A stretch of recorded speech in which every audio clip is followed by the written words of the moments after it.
welcome members of the press, esteemed guests, and valued colleagues. We are delighted to have you here as we come together to share significant developments and updates affecting state of Minnesota employees at Minnesota State Universities. My name is Christy Modrow, K-R-I-S-T-Y, M-O-D-R-O-W,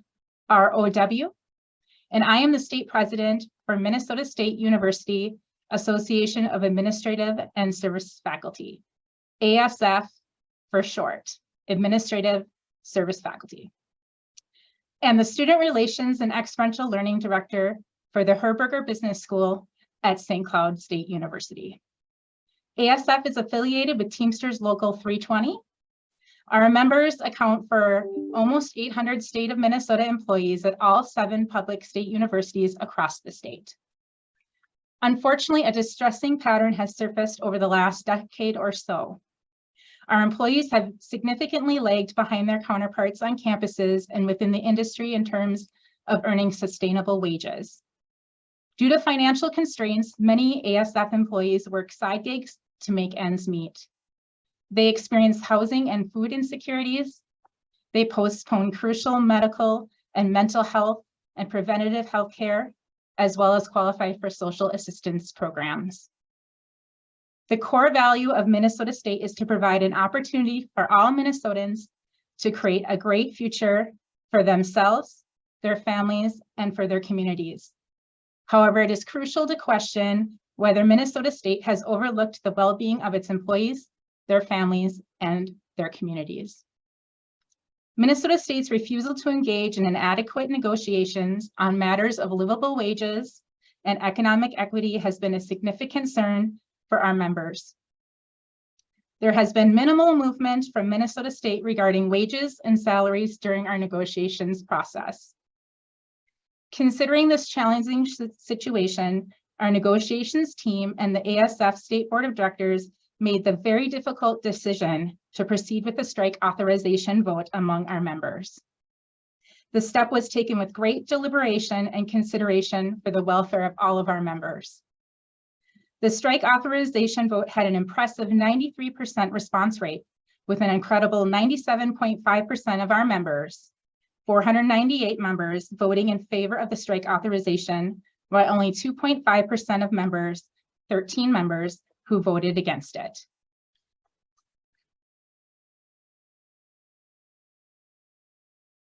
Good afternoon, everybody. Thank you for being here this afternoon. As Christy Modrow mentioned, we don't take being here lightly. My name is Brian Aldes, B-R-I-A-N-A-L-D-E-S. I'm the Secretary Treasurer and Principal Officer of Teamsters Local 320. Teamsters Local 320 represents roughly 11,000 public employees across the state of Minnesota, including nearly 800 public employees who are administrative and service faculty on all 7 of Minnesota State University 4-year campuses. All of the employees in the ASF bargaining unit are non-essential workers by statute and have the right to strike. Teamsters Local 320 has had an affiliation agreement with ASF since 1978, providing their collective bargaining and grievance handling.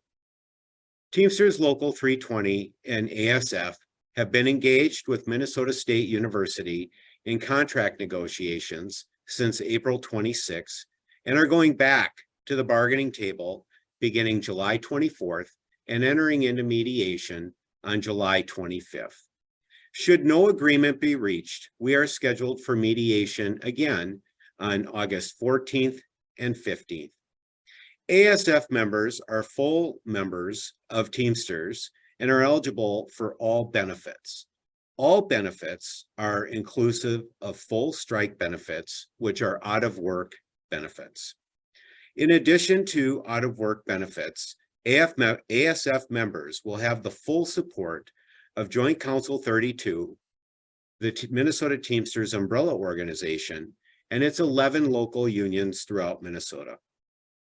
As the vice president of Joint Council 32, and after speaking with Tom Erickson, Joint Council 32 president, I assure you that a strike will be supported by all of the local unions in Joint Council 32.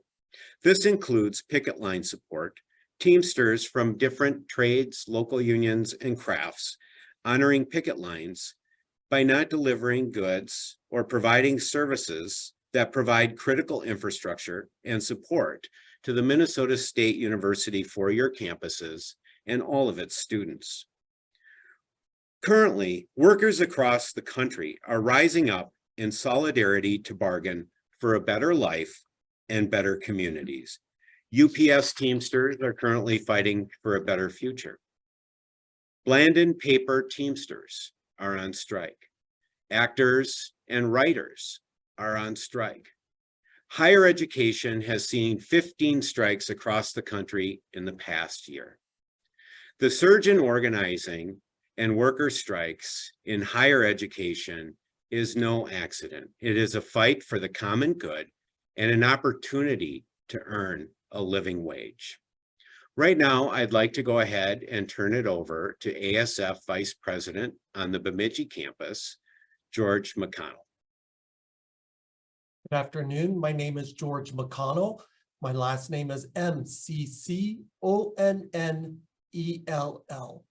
I am the director of the School of Graduate Studies at Bemidji State University and ASF statewide vice president. I lead the School of Graduate Studies recruiting, marketing, admissions, advising, planning, and policy administration for our 9 graduate level degree grading programs and 10 graduate level non-degree grading programs for licensures and certificates at Bemidji State University. Good afternoon. My name is Tracy Rahim, Tracy Rahim. I serve as the Associate Director of Student Activities at Winona State University, and I'm currently the statewide grievance officer and past state president for ASF. I work directly with students each and every day to help them create and establish social connections within their Winona State community and the city of Winona, which aids in recruitment and retention of students. Since students only spend 12 to 16 hours on average in the classroom or in online classes, how they spend the remainder of their time is critical to their success as a student and for their mental well-being, and I'm proud of the work I do to help students feel at home on our campus. Hi, I'm Mandy Weister, MandyWeister. I'm the Associate Director in the Career Development Center at Minnesota State University, Mankato, and I'm currently serving as the ASF State Treasurer. The Strata Education Network cites that 85% of first-year students report their main priority for going to college is to get a good job. As a career service professional, we help students of all backgrounds and ages make that dream a reality. We assist students in major selection and career planning, creating a roadmap to their future. We foster vital connections with employers, ensuring our students find the opportunities they deserve in today's workforce. From part-time employment to internships to their professional jobs, we provide critical resources to the job search process. Our impact doesn't stop when a student graduates. Skills like networking and how to write a resume or cover letter help our graduates manage their career paths for a lifetime. Hello, I'm Bonner Karger, Bonnerkarger, Director of Transfer Operations at Bemidji State University and ASF State Secretary. I lead a team of professionals who provide high-quality advising to transfer, online, adult, and returning students seeking higher degrees. We play a critical role in ensuring Minnesota State college students can seamlessly, efficiently, and affordably transfer to universities in our system, and that they're supported at every stage. Our work is squarely focused on the goals shared by Minnesota State and state legislature in providing broad access to education and clear degree pathways for students between our institutions. Good afternoon. I'm Tracy Stokes Hernandez, TracyStokes-HERNANDEZ. I'm the Student Advising Director for the College of Education at Minnesota State University, Mankato, and the Campus Negotiator. ASF members in advising positions across campuses proactively engage with students and families to assist in the overall success of each student. We provide holistic and comprehensive support to students demonstrated in a variety of ways, including, but not limited to, assisting with course planning and registration, identifying and eliminating barriers to student success, advocating for equitable practices and outcomes on behalf of students, and creating plans to ensure timeliness in degree completion. Advisors routinely meet with and support prospective, new entering freshmen, first year, returning, transfer, and international students from pre-enrollment through graduation. Good afternoon. My name is Jeet Sasan, Jeet Sausen. At Southwest Minnesota State University, I serve in the role of Associate Director of Equity and Inclusion, Associate Director of the Mustang Pathway Program. I also serve ASF as our statewide Equity and Inclusion Chair. Locally, I help lead a program that creates equitable academic access and provides holistic support to students planning to attend SMSU. Across the state of Minnesota, ASF members dedicate their careers in the fields of student support services and student success initiatives to help all students enrolled, regardless of if they are in person or online, part-time or full-time, attain a high-quality collegiate education. As you can hear, the breadth of the work that ASF members perform is far-ranging and absolutely critical to the function and financial success of our 7 universities. We serve all constituents on our campuses, students, faculty, staff, and administrators. Our work is essential to student success as our members lead functions such as financial aid, housing, health services, mental health services, student registration, course scheduling, student activities, athletic training and support, teaching, international student services, and much more. ASF employees actively assist all state university students at different stages of their academic journey. We are pivotal in ensuring both student and institutional success. Now I'm going to turn it over to folks who are going to start sharing how we are critical to our campuses and to the state of Minnesota. Our employees are experts in their own areas who provide mandatory services for our institutions and our students.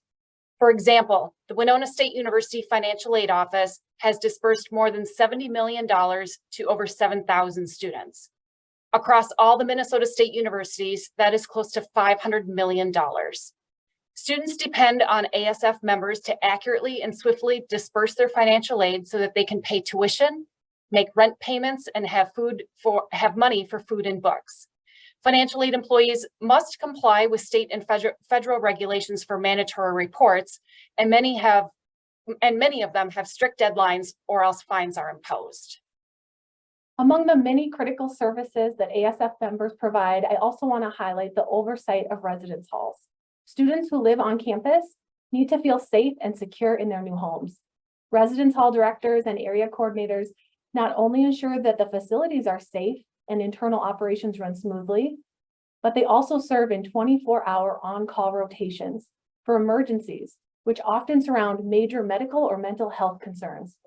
Without these ASF members, who, might I add, are required to live in the buildings in which they work, who will provide this 24-hour response for our on-campus residents? ASF members take great pride in their invaluable work to supporting students. However, we find ourselves at a critical juncture. A staggering 3 out of 4 MUSAF employees have seriously contemplated leaving their positions due to inadequate wages during the previous academic year. The impact of such an exodus on the future of our universities would be profound. During the spring, we conducted a salary study among our members with the aim of gaining deeper insights to their experiences. The findings were disheartening. 61% of ASF employees are living paycheck to paycheck. 59% of ASF employees work one or more side gigs just to make ends meet. More than 2/3 of our employees had to dip into savings to pay for food, housing, and childcare. During our data collection, we unintentionally neglected to inquire about our members' reliance on social assistance programs. Nevertheless, we found that many members were willing to disclose their experiences of relying on such assistance, along with instances of having to file for bankruptcy. Additional survey results are posted on asfrising.com. Now we would like to share the stories of that our members have bravely shared with us.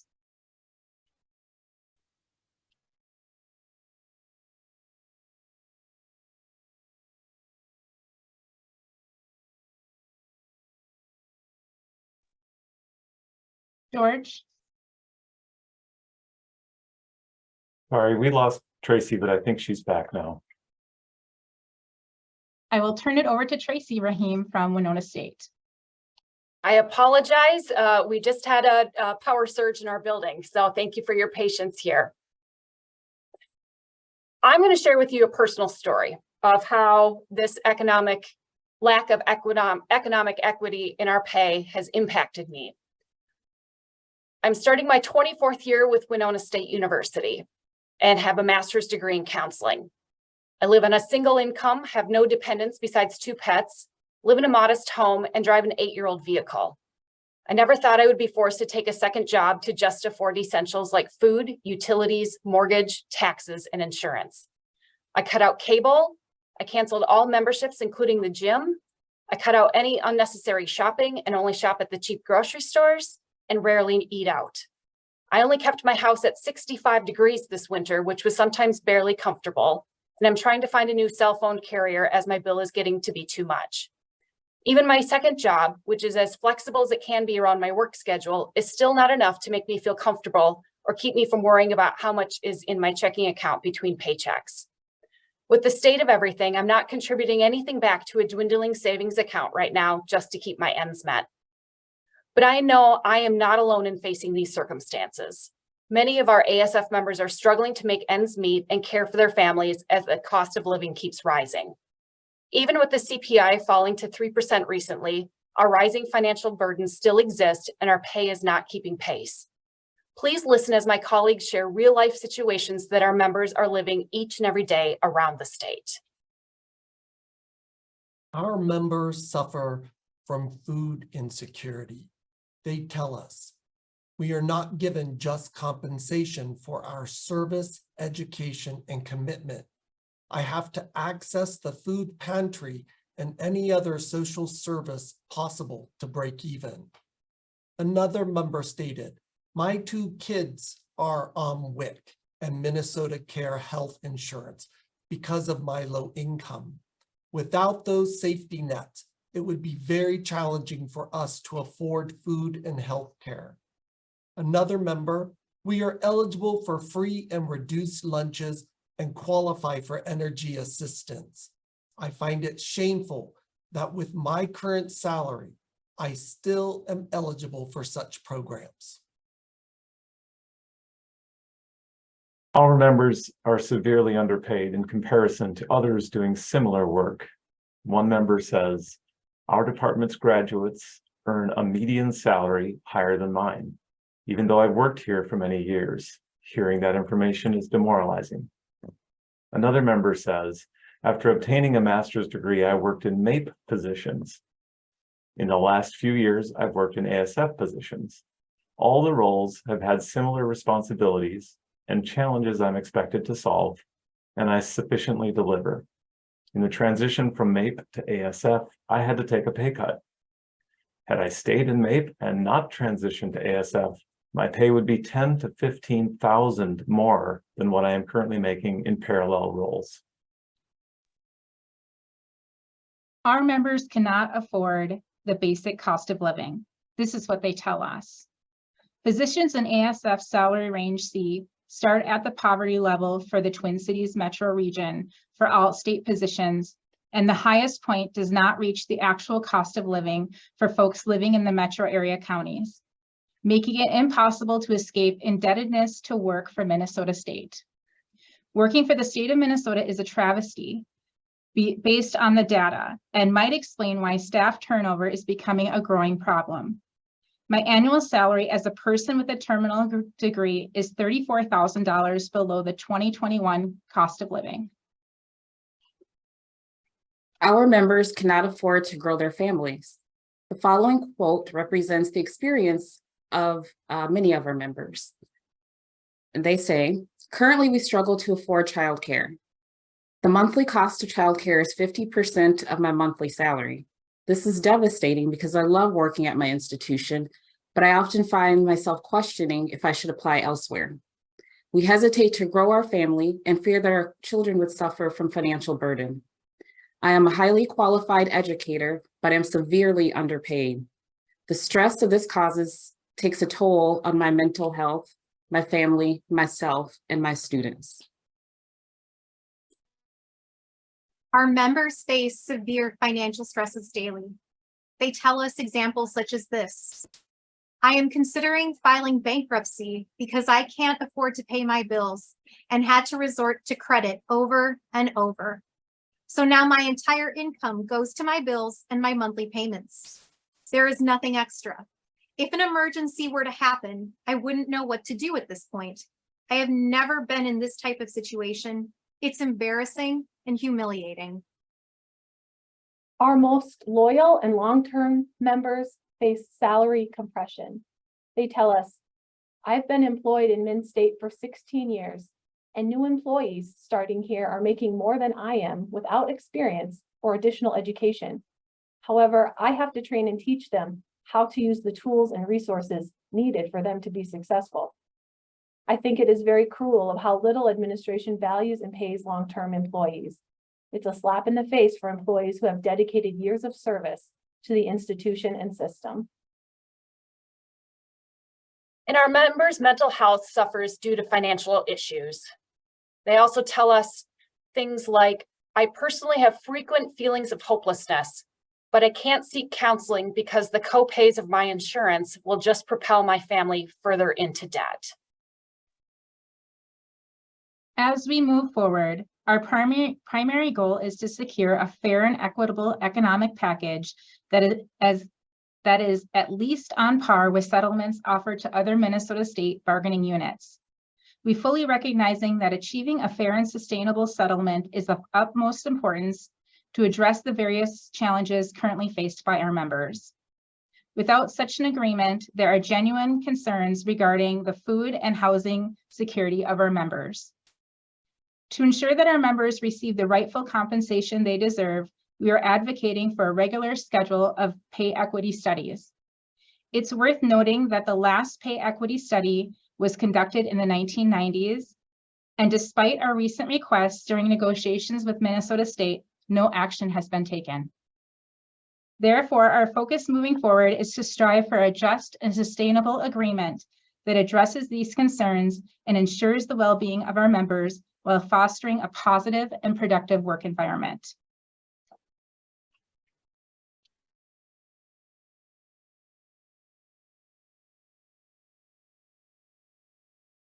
There we go. ASF Teamsters are rising. ASF Teamsters have earned the right to be treated with dignity and respect. Suffering through food and housing insecurity should not be a part of their employment with Minnesota State University. I am proud of Teamsters Local 320 leading the negotiations and this negotiating team in their bargaining. On June 26th, we filed a petition for mediation. The negotiating team and the bargaining unit has to be in mediation for a period of 45 days before they can file their intent to strike. On August 11th, 2023, the bargaining unit will have the right under the law to file its intent to strike and have the right to strike beginning on August 21st. I assure you that our goal at the bargaining table with the bargaining team is to reach a fair and equitable settlement that meets the needs and the demands of our membership. Christy, I will turn it back over to you to open it up for Q&A. All right, we will now take questions from the media.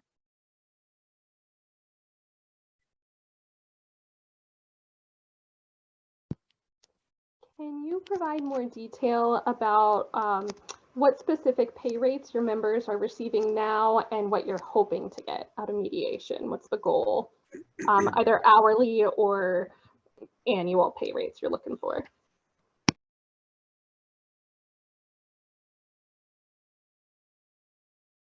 You want me to dive in on that, Christy? Sure, Brian, that'd be great. Okay. All right. I think what you're looking for is for us to respond to what specific types of pay increases, wages, and salary ranges that we're looking for. You know, I think the members that have spoke have said it best. You know, our objective is not to bargain through the media, but to put the issues out there. And what we're looking for is a fair and equitable settlement. The state of Minnesota, MMB, has recently settled its contracts with its largest state bargaining units with significant cost of living increases and step increases that compensate people for their longevity. For years, this particular bargaining unit, the administrative and service faculty membership, have not kept pace with their peers and have not kept pace with the inflationary demands either.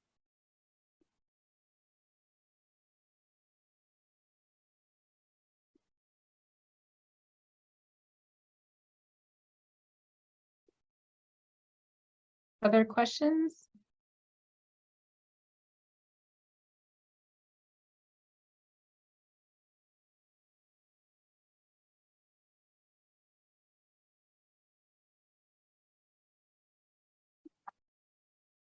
If you have questions, you can just unmute and ask them or type them into chat. Just an add-on to that question is that I would direct people to review the ASF Rising website. There is some data out there of what our colleagues have received over the last 20 years compared to us. And I think that is telling when you start to ask the question of what are we looking for?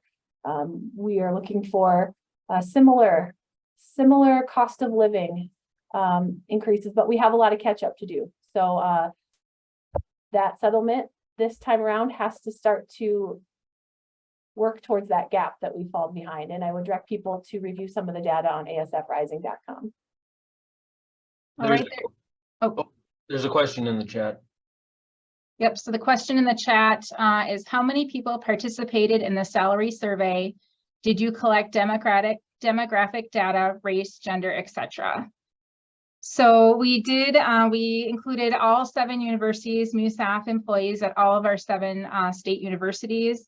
We collected responses from December of 2022 to February of 2023. So the responses are very current. We had a 59.3% response rate. And I will, Mandy might have additional insight that she can give on the survey. I did take the response rates from the survey to a statistical analysis calculator, and they all proved to be statistically sound and accurate. Christy has that completion rate, which was 59%, I believe she just said. But we did not collect demographics. We shared a lot of the quotes that we shared with you, as well as some of the stats about living paycheck to paycheck, people that are paying their bills late or having to wait until payday to miss bills. A summary of all that survey data is also found on the ASF Rising website. And we didn't ask about social services, but people willingly disclosed that they needed to rely on food assistance, energy assistance, healthcare assistance in order to get by. And that is one gap that we would have asked about had we realized it was as big of an issue as it was. But the summary of that data can all be found on ASF Rising, 59% response rate, which is very great for employee surveys as comparable to others. And we were, shook by the results. And this is one of the important reasons why we are in front of you today, because of the results of that survey and the quotes that you heard earlier.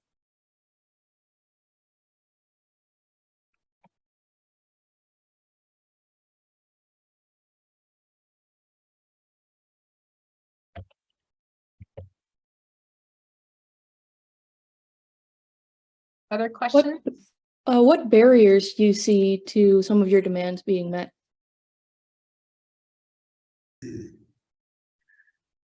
So I think that's a really good question for the employer. That's the barrier.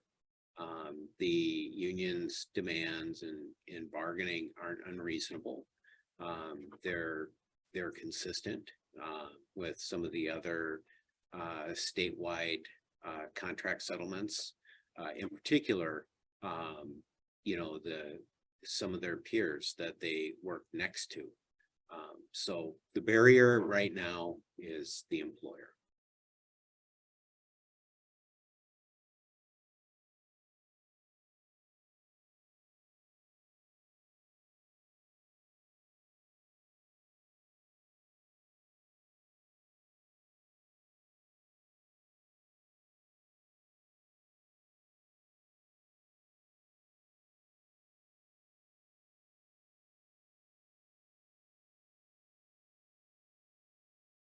Additional questions?